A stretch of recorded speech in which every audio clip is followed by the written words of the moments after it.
Hi, welcome to Rustic Pathways 101. My name is Jessie Wachter.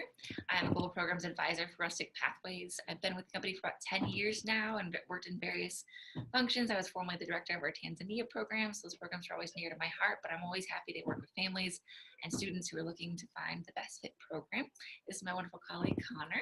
Hey everyone, my name's Connor. I'm also one of our global program advisors. So I've been with Rustic for about 10 years. The first 6 years I just worked in operations. So I've run programs in the United States, the Dominican Republic, Costa Rica, Tanzania, Fiji, Australia, Thailand.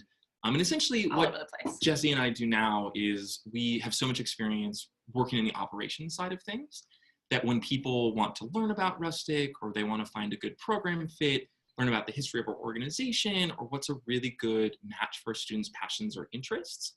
As global program advisors, now we just help families and students like you find what the good fit is. So with this webinar, we're just going to go over some of the basics about who Rustic is, some of the different types of things that we do, and we'll move into what we'll cover in the webinar. So thanks for joining us. But if we don't cover something that you're looking for, absolutely always feel free to give us a call. That's what we're here for. During this webinar, we will be covering our brand new New Year's presentation or promotion. It's just for the next couple of days, so we do want you to know about that. Who we are as a company, our community service programs, our adventure programs, the impact that we have on our students and how we actually research and track that. We will cover our scholarship opportunities, health and safety, which is always a big question from both parents and students, and then how to enroll, and we'll have some time for your questions at the end. So the first thing that Jessie mentioned, we'll start off right off the bat because there's only a couple days for this promotion left, but it goes through this Sunday, January 6th. We're waiving the enrollment fee for people to sign up. We just really want to encourage people. A lot of people have New Year's resolutions, and with that comes, some people want to lose weight, some people want to be more active in doing service or getting out the community. Whatever it is that you are resolving to do, we think this is a great time of year to sort of think about who the new you is or what kind of new adventure you want to undertake. So we want to encourage some of those new thoughts and ideas by waiving the enrollment fee and encouraging people to sign up right at the turn of the year. Out into the world. Yeah, typically the enrollment fee is $100 for new students until about March. When we enter into our late season, the enrollment fee does increase at that point. So we always encourage students to get in before that increase. And for alumni, there is no enrollment fee. Just keep that in mind. The Rustic story. This is who we are as a company. We've been around for about 35, 36 years now. We started as a company in Australia, running tours in the Outback, 8-week-long programs, and we've evolved significantly since then. We branched out into the South Pacific and then into Southeast Asia. Now we have programs, about 100 different programs to choose from in about 20 different countries around the world. Our programs range in duration, and about 75 to 80% of them offer community service components. Almost all of them are going to have also some adventure components. It's going to be a really well-rounded trip. And they're all about 1, 2, or 3 weeks long, specifically designed to connect so that students can actually build an itinerary that fits their interest perfectly rather than having 8 weeks that are set. And there may be some things that your students are interested in and some things that they're not. This way they can actually mix and match experiences and perhaps do 2 weeks of service with animals, a week of service with kids, and then maybe add on a week of adventure or whatever mix kind of fits you perfectly, especially given students' busy schedules these days. So. And I think something that's just cool about Rustic in general is, as Jessie said, we've been around for over 3 decades. We're really about creating not just great experiences for our students, but really developing our programs with the idea that we want to sustainably be in the regions that we're in. As Jessie mentioned, we started in Australia and then we expanded over to Fiji. We've been working with the same community in Fiji now for over 3 decades. And that doesn't just come with us, hopping in for, a cool whitewater rafting trip or zip lining. It's about us working with communities to develop, building a school in that community. And maybe in a different area, we're working with getting water access to an area that has not previously had it. So just as much as we want to have a really positive experience for our students, we want to be doing good things on the ground. And that's really evident in all of our programming content when we're talking to the communities about what type of things we want our students to do. Ultimately, I think it's a sort of self-fulfilling prophecy. The community then gets excited for us to be there. So they get excited to welcome our students.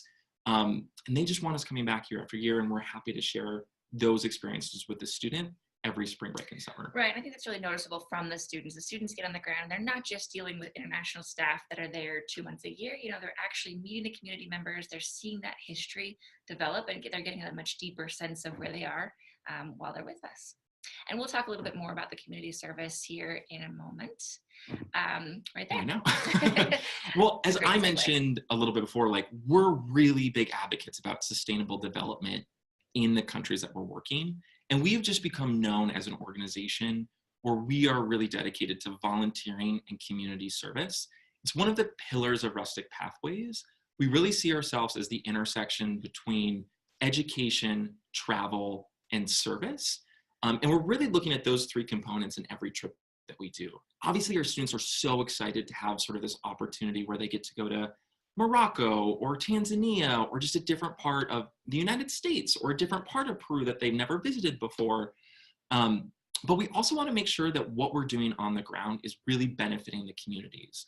So about 70% of the programs that we have at Rustic Pathways have some kind of community service or volunteer element to it. Some programs are way more service oriented than others. So some might be a good mixture between service and adventure, where you're maybe doing 2 or 3 afternoons of service, where some programs you're maybe doing 30 or 35 hours of service in a week. It's pretty much what you're doing, every morning and afternoon throughout the entire week, with maybe, a weekend break doing something. But the various levels of community service that we have is quite extensive. And then the type of projects that we work with are also really varied to appeal to different kinds of students with different interests. We do offer like a really wide range of opportunities. So if a student is looking for community service, sometimes the parents are really interested in service and the student not so much, or vice versa. And there's a really wide range of opportunities. You could have, as Connor mentioned, a program that is a couple hours of service 3 to 4 days a week during the week-long trip. And sometimes we have 3-week programs that have up to about 80 hours of community service. It's much more intensive experience, oftentimes for more experienced travelers. So there really is the full gamut there. And I think, as Connor was getting into, we do have also different types of service. So if getting your hands dirty is something you're really interested in, you want to build and you want to create and you want to do infrastructure development, we have opportunities for that. Other students may be more interested in working with kids and doing some education development projects, or you could be interested in working with animals. We have plenty of really awesome animal conservation programs, or you can do a combination thereof. Yeah, and I think it's really important, just as you're examining who Rustic Pathways is and is this a good fit for you, is really thinking about what are your goals and expectations out of a travel opportunity or experience. And so not just saying like, oh, I want to do some volunteer work, but we really encourage students and parents alike to think about, cool, but what are you passionate about within that realm? So working with pandas is very different than running a leadership program for students, which is very different than talking about gender equality issues in Peru, which is really different than talking about access to clean water in Cambodia. So it's really cool when you can sort of, dig a little bit deeper about what are you just interested in the world, and this is a way to try that out. That's a great way, actually, to nice segue to talk about the difference between our critical issue programs and some of our other community service opportunities. We do have a series of programs called our critical issues programs, and these are programs specifically looking at one critical issue that is facing this generation, such as women's education and empowerment program, access to water, education, things like that. And so these are going to be the programs specifically for those students that have that passion already and they want to pursue it a little bit deeper. The leaders are going to be specifically trained and have the background in that topic and help students really dive deep into that particular topic. And I will show you on the website in a moment how to find those particular programs. And on the flip side of that, we also offer programs that are something like our Intro to Community Service program. Often this is going to be a perfect fit for a newer student, younger student, or a student, maybe this is your first service trip abroad, traveling without your family. And these programs introduce students to almost all of the different types of service that we offer in one program. So they're going to get the opportunity to participate in a number of different projects throughout the duration of the trip and get to sort of taste or sample those community service types of community service.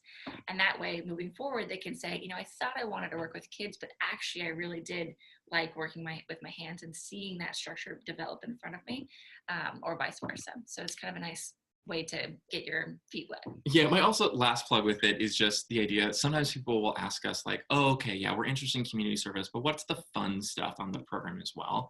Certainly every program is going to have other elements that aren't just community service and getting you out in the community, interacting with maybe whitewater rafting or going to a market or a temple or whatever it is. But in my opinion, after running about 50 or 60 different programs, the community service is often the most interesting part and most enjoyed part of any program, because you're working directly with the community. So to say it's the hard work part of it, where you're working with pandas or you're working with like just an awesome 8-year-old kid in the Dominican Republic, like that's the part that you sort of walk away with feeling this big impact. So I just think you should think about community service, even if you're not a huge service buff, as a really great way of like why we're traveling, is because you want that interaction with that community, which you don't necessarily get all the time from just going to a museum or just doing some more of the like adventure activities. On a family trip. That being said, speaking about adventure activities. Well, that being said, like, yeah, community service is such a huge part of our programs, but also we want you to see some of the really cool bits of the places that you're traveling. We're going to advocate for you to do community service in your own backyard as well, but we want to take you to see some beautiful waterfalls in Australia, or we want you to go ziplining in Costa Rica, or we want to take you on like a traditional African wildlife safari when you're in Tanzania. To be able to do some of these things while traveling is something that gets you excited and continually wanting to have another adventure in another country, maybe do more service to help the communities that you're visiting, and just give you context of the places that you're at and you're traveling to. Yeah, I mean, a really good example, and I always plug Tanzania, and just because I have so much experience there, and Connor's been to Tanzania as well, know these places really well. But we have students that will come, and their dream is to climb Mount Kilimanjaro, and that is a program that is definitely geared more towards the adventure buff, or someone who's looking for that challenge in their high school career. It's a really awesome opportunity.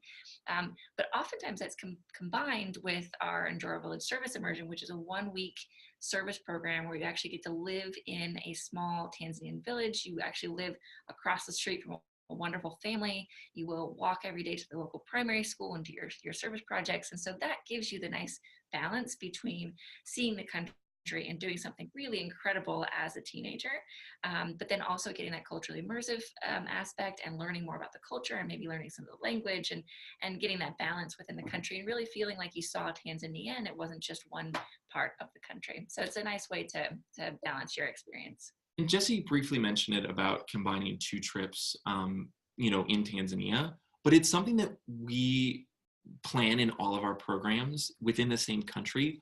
All programs are designed to sort of connect seamlessly together, back to back, with sort of aligning dates, because we want people to have the opportunity to say, do a service program and then climb Kilimanjaro. Or maybe you want to do something in the Amazon rainforest in Peru, but you also want to do a trip because you want to get to Machu Picchu while you're there. So it's a really great way, again, to think about, talking to the student or thinking about what kind of experience and what are my goals for this program, and how can I link up maybe a couple different opportunities and sort of piece together, 2 1-week programs or a 2-week service and a 1-week adventure trip. That's how our programs are designed, and really how we encourage people to think about putting together sort of the perfect opportunity for you during the summer. Yep. And cost-wise, it often works out as well too. I think some people think, well, I couldn't do multiple programs, but that if you look at a 2 or 3-week program, and then you look at 2 1-week programs, they're often sometimes even a better price just based on the specific itinerary. So it's not a matter of exorbitant cost. It can actually work out to be perfect, and it's the schedule that you want and the interests of the student in particular. And ultimately too, like usually, the time investment and cost of the flight to get there is a big thing just to consider. So when you think about the idea of, okay, do I want to spend 1 week in Thailand or 2 weeks in Thailand? Like the additional cost of one program, I think overall for the experience that you get, I would encourage people to think about it, because often just with a 1-week trip, just with jet lag and sort of getting used to your group in the first day or two, we commonly hear from people like, oh, I wish I would have just done a 2nd week. So it's something just to think about. Certainly we have just 1 week programs if you want to go to Thailand for 1 week. Always going to encourage that. I want people to travel as much as possible. But I just think from an experiential standpoint, we often see people wanting like 2 or 3 week experiences on the ground. And just a quick note, as you are looking into combinations, the dates on our website will overlap a little bit because they include travel time to and from the US. For our international travelers, that won't be such an issue. But if you're looking at it from the US, you'll take that time off of your second program because you'll already be in country. And so there should be a couple days of overlap. They actually in country seamlessly connect. Yeah, you don't miss a day of either trip. You know, if you're on the ground in Thailand, everything begins and ends on a Thursday. So yeah, they're great. So student and community impact. I'm actually going to go to the website for this just so you have a chance to look at some of these numbers. It's something that's really important to Rustic Pathways. We started researching this about 3 or 4 years ago. And we are gathering data using a partnership with some doctoral students. About 98.1% of our students last year experienced some growth in one of our student impact categories. So let me pull this up real quick for you. Yeah, and while Jessie is pulling that up, I'll continue to talk about it a little bit. So it's one thing that we think is just really important. Again, to link back to the idea of Rustic Pathways is about sustainable travel that's benefiting our communities, but also the student. So we don't want to just organize something that says like, oh yeah, like they're going to learn a lot from working with pandas. Like it's just a cool opportunity. We want to have things that we can measure. So when we're looking at how we design programs, how the student actually feels that they have grown or improved or not improved, or, you know, did they see a change after the program? Because if that number was very low, we as an organization don't think that we're succeeding in our mission to really develop like an impact on these students themselves. How we adapt our programming. Yeah, and so being around for 3 decades, I don't think this existed 30 years ago. The realm of student travel certainly was not the same as it is today, and we are certainly a leader in sort of developing these objectives for our students. But we have staff members that aren't just saying like, okay, we have to work through the logistics of how do I get the car from the airport to the guest house that we're staying at the first night. But we want, as Jessie's showing sort of these student learning objectives on the website, we want students to be able to, you know, think of the idea of like, okay, how does humility come into travel? Or what is my sense of wonderment? How do I feel like I'm positively impacting lives while I'm traveling? And not necessarily is every student going to see growth in all of these 10 categories, but it's something that we cognizantly think about in designing programs because we want students to become better versions of themselves. Yeah.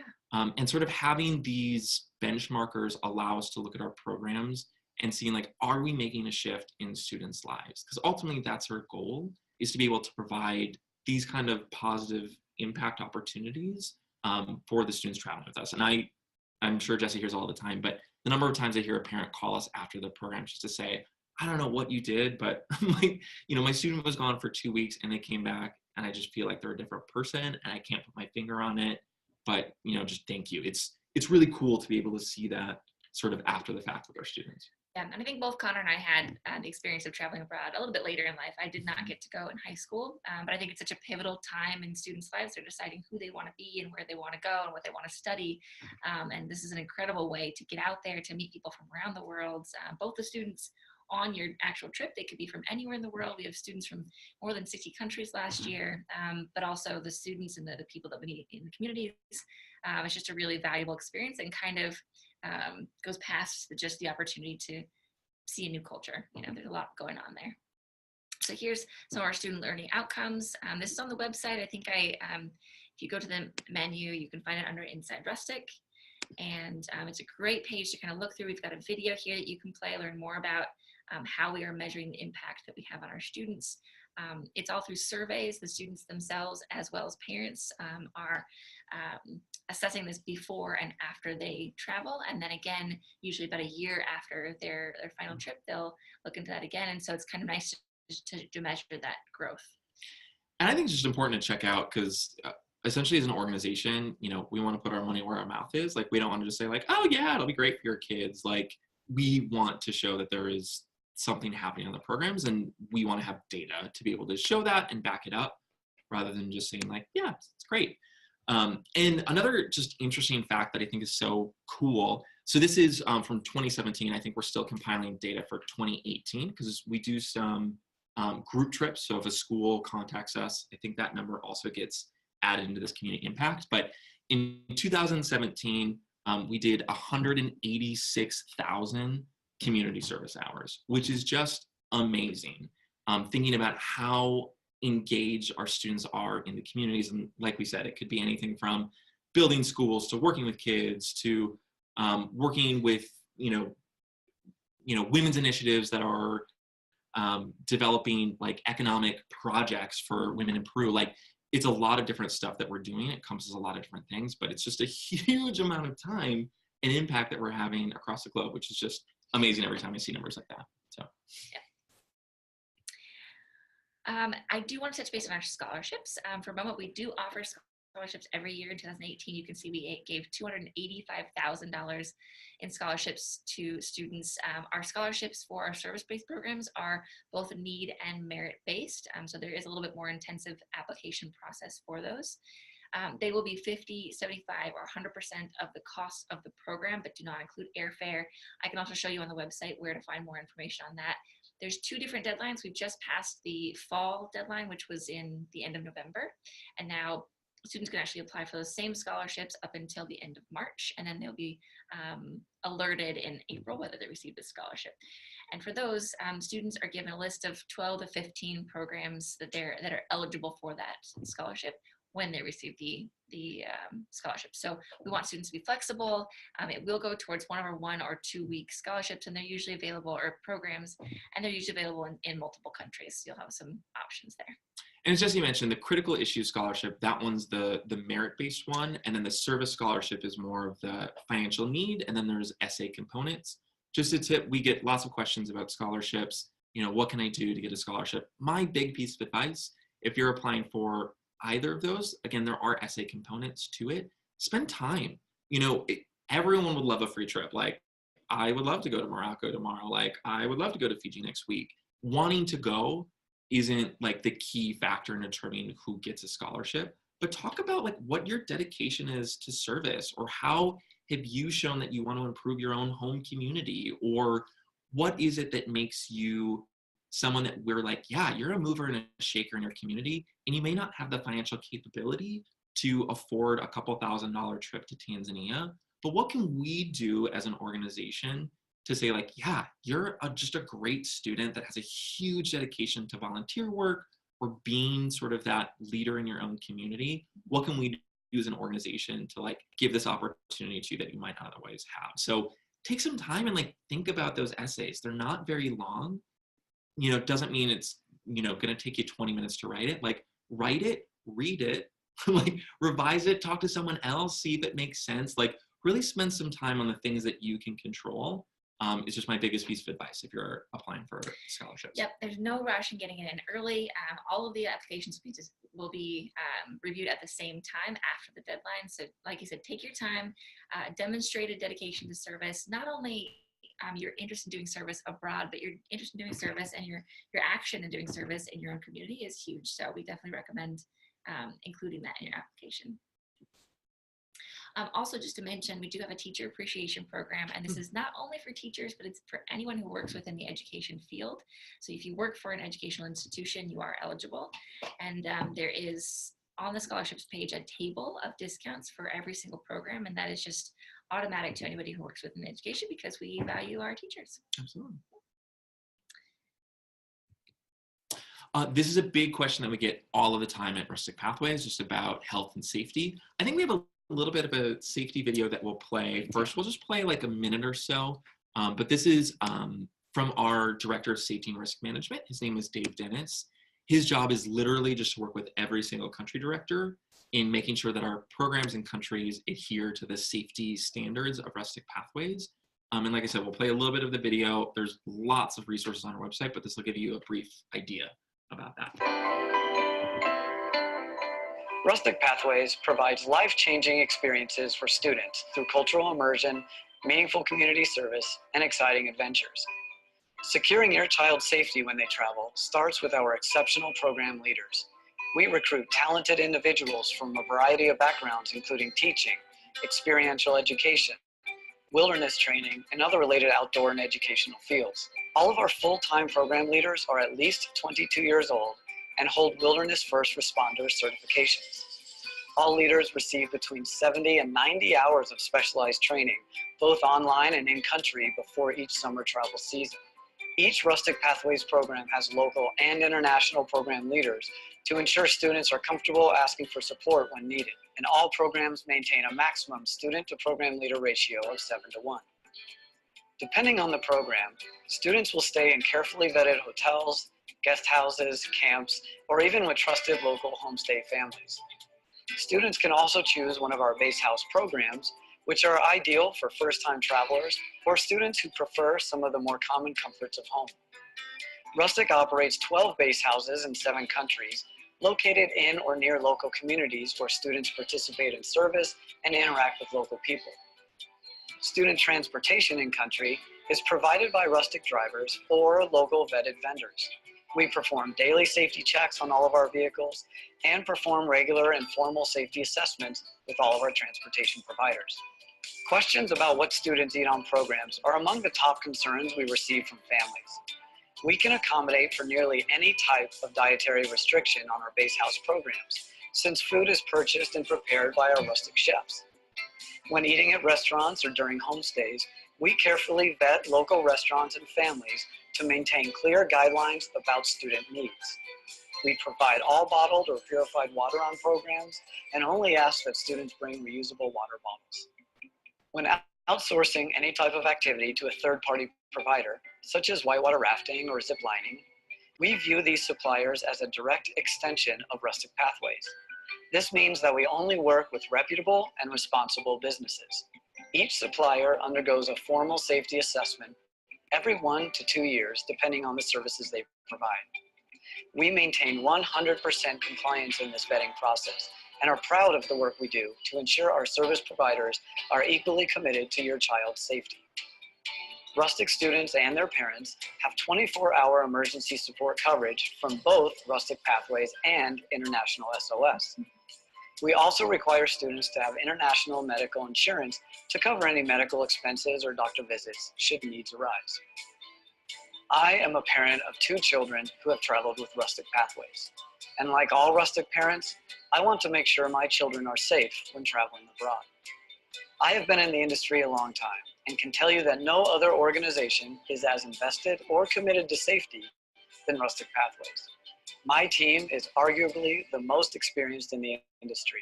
Combined, Rustic's safety team has over 100 years of experience focused solely on safeguarding your children and ensuring our programs are carefully designed and responsibly delivered. In case you missed it, that was me on the mountain. But yeah, I think that video from Dave is great. And we literally have other webinars that just talk about safety, so we won't talk about it too much more. But I just think it's important to note that that is our primary concern about every single program. So the first thing a little jazzy.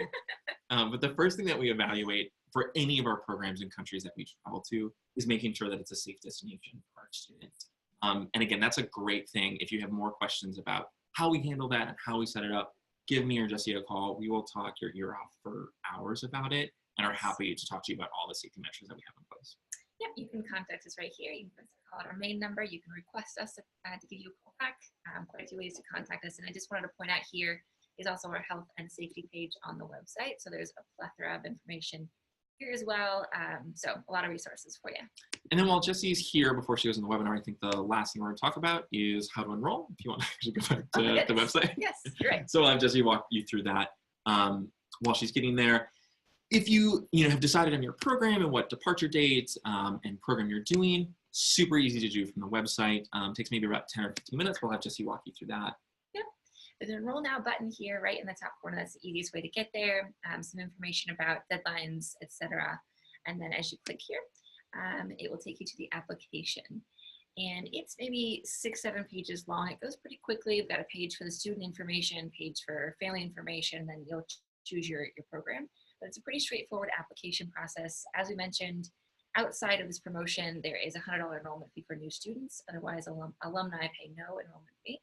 And then it takes about 3 to 4 business days to process your application, after which you'll receive what we call our welcome letter. It will have a bunch of information for you to get you started. It will also connect you to your personal travel advisor. It's going to have their direct contact details, their email, and their phone number, so you can avoid all the prompts. You don't have to talk to us anymore, but you can if you want to. Otherwise, you can give them a quick call or email anytime to ask those questions leading up to departure, and so it's a nice, smooth process. Yeah, and the last thing I'll point out in the enrollment process, if you want to go to any program page, another cool thing that I really like about our website is all of our programs have live availability. So if I am looking at a program in Morocco, Jesse's going here, and I click in Peace, Wonder, and Understanding Islam, whenever you click into the program, it'll give you information about that program, the price, give you a day-by-day itinerary. This section right here is where it'll show you the departure dates. This one just has one departure date and it's available. As it becomes marked as limited when there's fewer than 50% capacity, and it becomes, when there's 4 or fewer spots in a program, it'll individually list out how many programs are on it until eventually it's listed as sold out. As Jessie is showing here, this is our Pacific Adrenaline trip. It sells out very early every year. This is what it looks like when it's sold out or when there's limited spots on it. So you'll be able to see, the first couple departure dates, there's no enroll button. So unfortunately it's sold out, so you can no longer join those departure dates. I'm a very big advocate of, as soon as you know what departure date and program you want to do, enroll. As you're seeing here, our trips do sell out. Our programs are designed to get to capacity, essentially. So a program like Pacific Adrenaline that we know is very popular and sells out very quickly, we might have 6 departure dates, whereas the previous program we showed you still will sell out, but we'll usually just sell out 1 session, which is why we have 1 session rather than 6. So I'm a big advocate. Sign up as soon as you know, otherwise you'll get to this sort of stage. And I would say a pro tip, just because a program is available doesn't mean that it's not popular or there aren't going to be other students. There's a lot of variables within that. And for example, Pacific Adrenaline, we only allow up to 10 students. It's a relatively small group size. Other programs may allow up to 23 students. And so it's going to still say available when it actually has 15, 16 students already enrolled. So don't let that dissuade you from choosing the program that's best fit for you. I do want to also just point out the program profile is really helpful to give you a little rundown of the most important factors of each program. And then if you keep scrolling, you're going to be able to find an overview sometimes, depending on the program, map and itinerary, packing information, and the FAQs is also a super great place to find questions to frequently ask, or answers to frequently asked questions.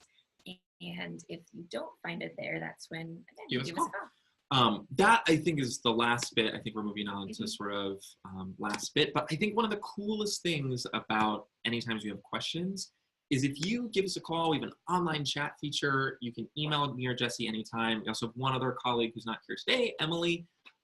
We are the people that answer questions when people are trying to find a program. We're not just reading the website and saying, oh, I guess you're going to do this on day 3. As Jessie and I have mentioned, we have been on the ground. We've run these trips for years and years. We know safety like the back of our hand because we were the people that were setting up those safety and risk management assessments, 5-6 years ago. Students, yeah. So we want to be able to talk to you about what these experiences are like. We have seen the power of them personally. We've seen them transform the communities that we've worked with. We've seen them. I love hearing from students that I ran trips from 8 years ago and hearing how what they ended up studying in college and what they're doing in their first career was based off of what they did on the program. They want to work for Rustic Pathways.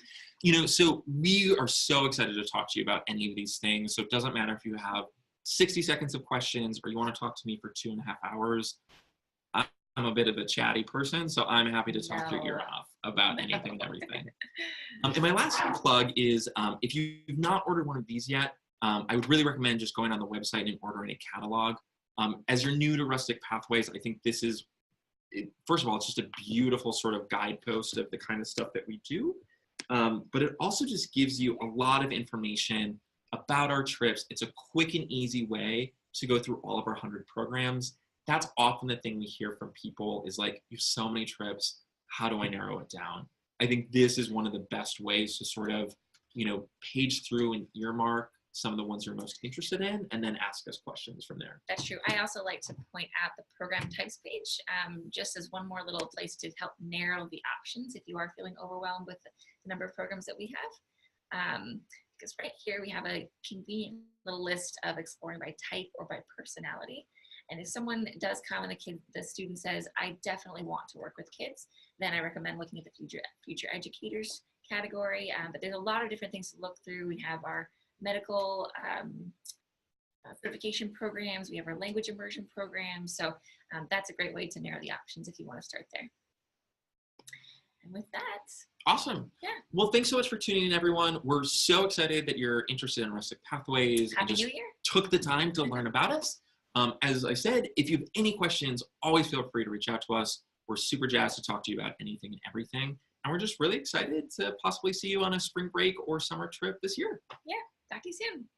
Bye. Bye.